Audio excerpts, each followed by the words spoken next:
에스겔서 20장 묵상합니다. 일곱째 해 다섯째 달 열째 날에 이스라엘 장로 여러 사람이 여호와께 물으려고 섰다, 이렇게 기록하고 있죠. 에스겔서 8장에도 이와 같은 비슷한 내용이 나옵니다. 이들이 무언가 하나님 앞에 물으려고 나왔는데 물으려고 하는 그 태도부터가 잘못되어 있다라고 하는 것을 발견하게 됩니다. 뭔가 하나님 앞에 자신들이 잘못한 것들을 해결하고 나서 무언가를 하나님께 묻고 요구해야 되는데 이들 안에 해결되지 않은 문제가 있어요. 그것은 바로 죄악이다라고 하는 것이죠.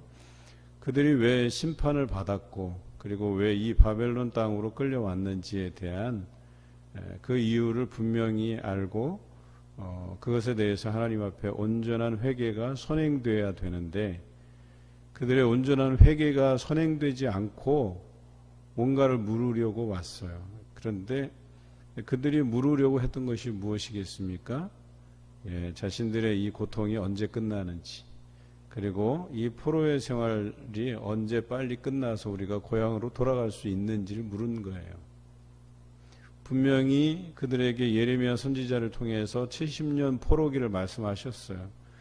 그러면 우직하게 회개하면서 기다려야 되는데 이게 얼마 지나지 않았어요. 일곱째 해 다섯째 달 열째 날에, 소위 말해서 예정되어 있는 70년의 한 10분의 1 정도 그렇게 자신들이 포로기를 지내다가 아직도 10분의 9가 남아있는데 그들은 궁금했어요. 빨리 이게 끝나면 좋을 텐데 라고 하는 것.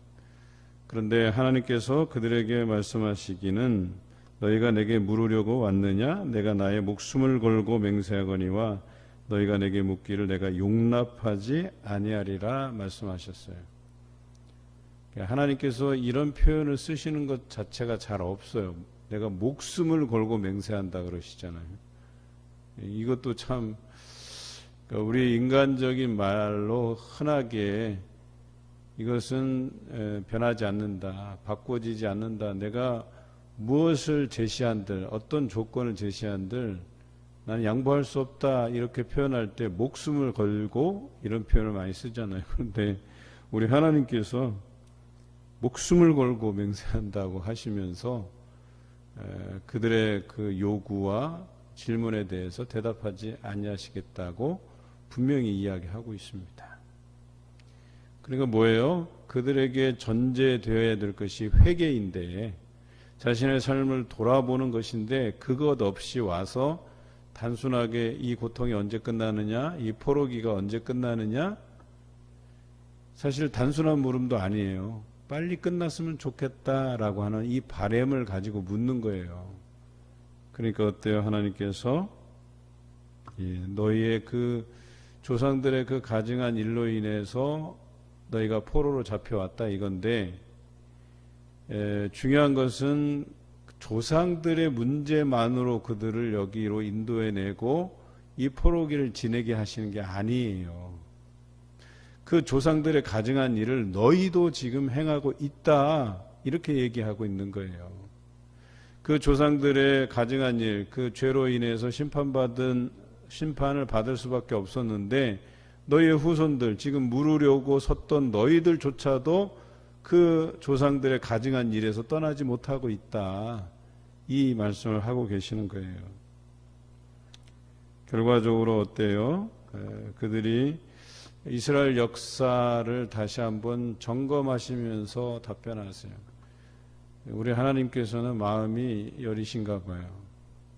목숨을 걸고 맹세하면서 답변하지 아니하시겠다 해놓고 이후로부터는 이스라엘 역사에 대한 이야기들을 해줘요.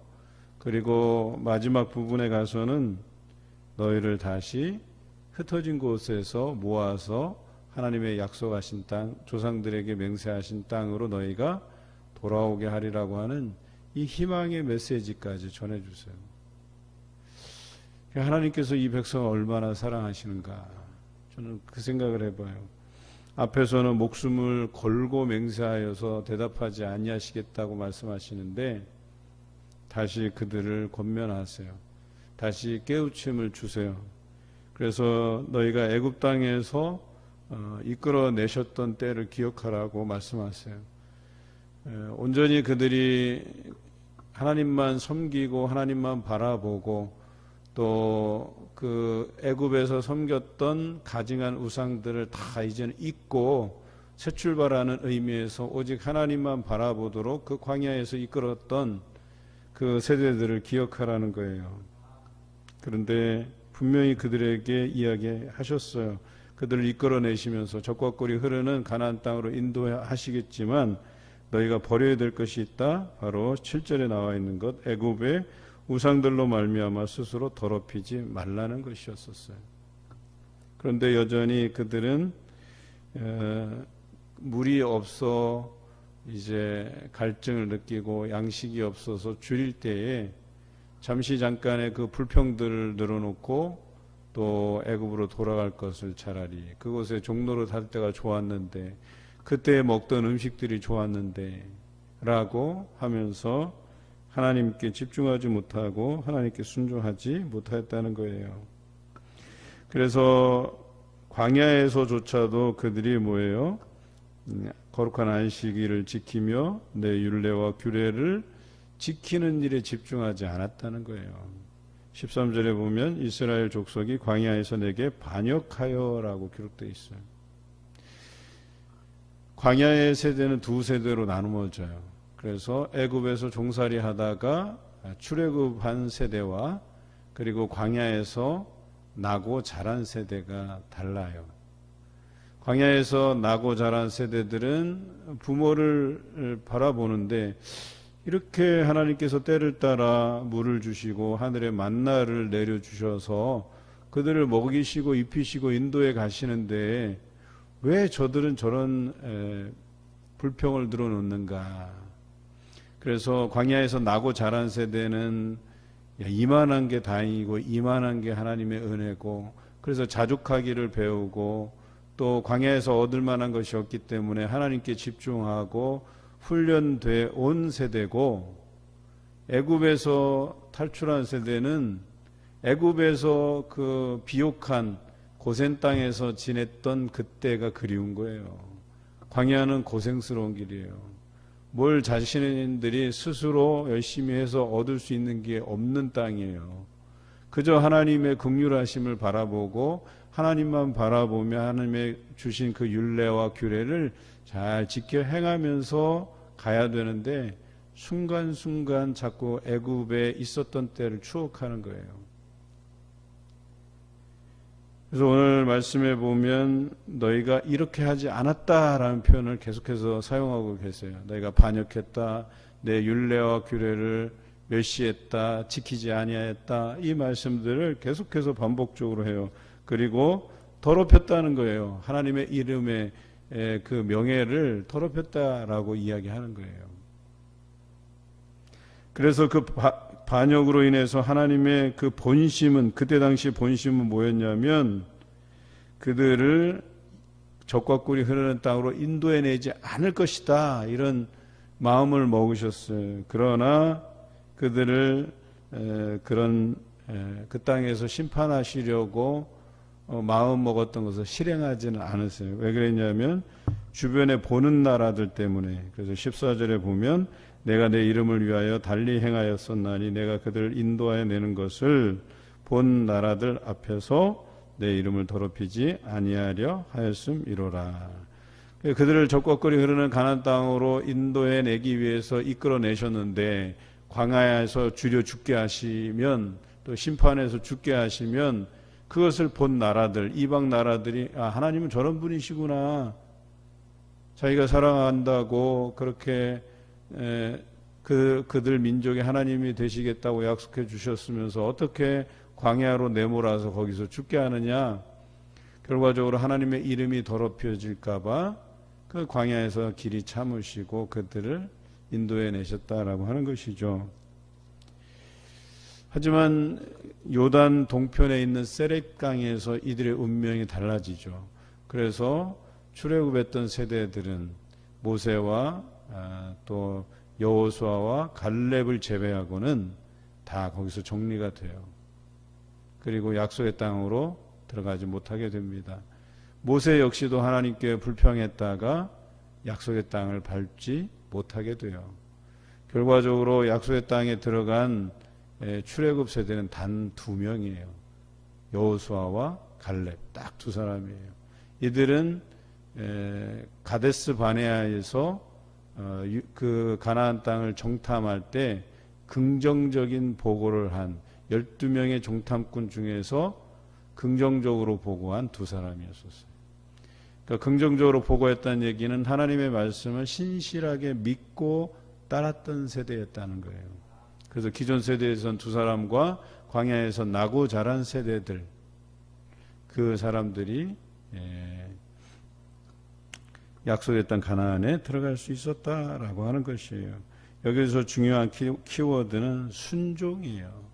순종한 사람들, 하나님의 약속을 신실하게 믿고 우상을 섬기지 아니하였고 뿐만 아니라 내 율례와 규례를 하나님 앞에 신실하게 지켰던 사람들, 그래서 오직 하나님만 바라보고 따랐던 그들이 결과적으로 그 약속의 땅을 들어갈 수 있었다고 이야기하는 것이죠. 그렇다면 오늘 여기서 왜 이런 이야기를 하나님께서 말씀하시느냐?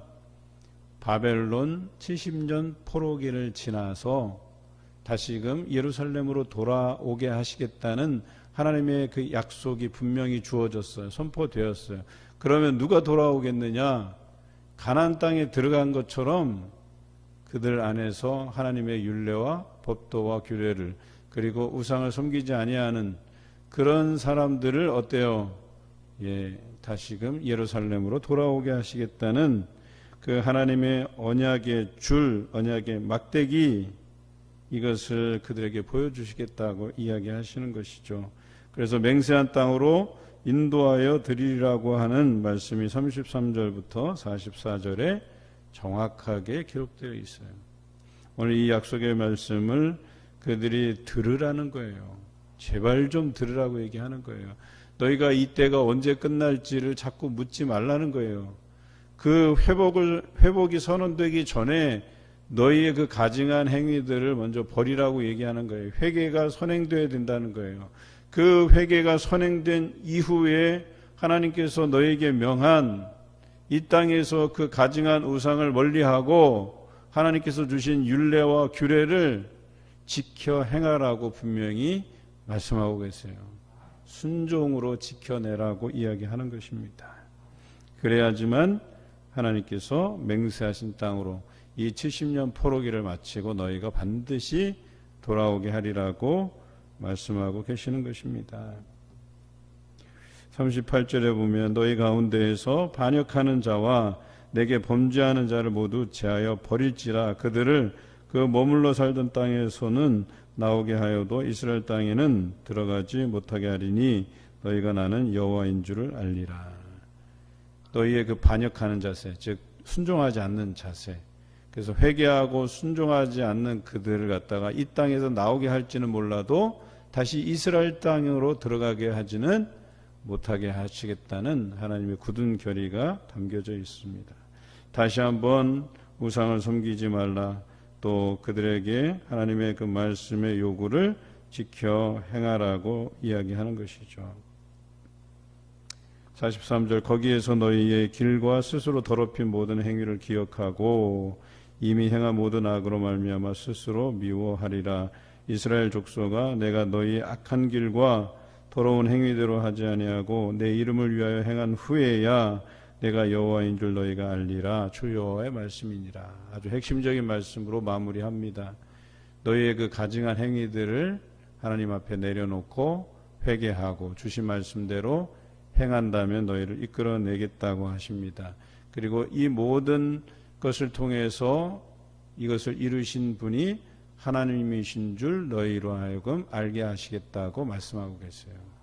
그러니까 하나님께서 바벨론 포로기로 그들을 이끄신 이유는 그들이 그곳에서 가증한 행위들을 버리고 또 하나님의 말씀을 잘 순종함으로 인해서 그 순종함을 하나님께서 보시고 그 연수가 다해서 다시금 고향으로 돌려보내시겠다고 하는 이 약속의 말씀을 이루신 후에야 사람들이 보고 하나님께서 그 언약의 백성을 저렇게 쳐서 심판하시고 바벨론으로 포로로 끌려갔다가 그곳에서 자기 백성을 회개시키고 또 다시금 하나님의 말씀을 잘 순종함을 통해서 그들을 구원해 내셨구나라고 하는 이 큰 그림을 이스라엘 백성뿐만 아니라 그것을 바라보는 이방 민족들에게도 알게 하리라고 분명히 말씀하고 계십니다. 이것이 에스겔 선지자를 통해서 주신 하나님의 말씀의 핵심적인 내용이에요. 오늘을 살아가면서 하나님 앞에 선행되어야 될 삶에 대해서 기억하시기 바라요. 2021년을 마무리합니다. 2022년을 또 새로운 각오로 출발하려고 해요. 여기에서 선행되어야 될 것은 2021년 우리가 하나님 앞에 가증히 행했던 우리의 행동들, 순종하지 못했던 것들, 또 그 말씀에 충실하게 살아내지 못한 것들을 회개하고 그리고 다시금 하나님의 말씀을 잘 지켜 행함을 통해서 2022년을 맞이하시길 바랍니다. 그래야만 하나님께서 그 연수가 다할 때 하나님의 때가 되었을 때 여러분들을 약속의 땅으로 또 여러분들이 그 믿음의 결실들을 반드시 하나님께서 보게 해 주실 줄로 믿습니다.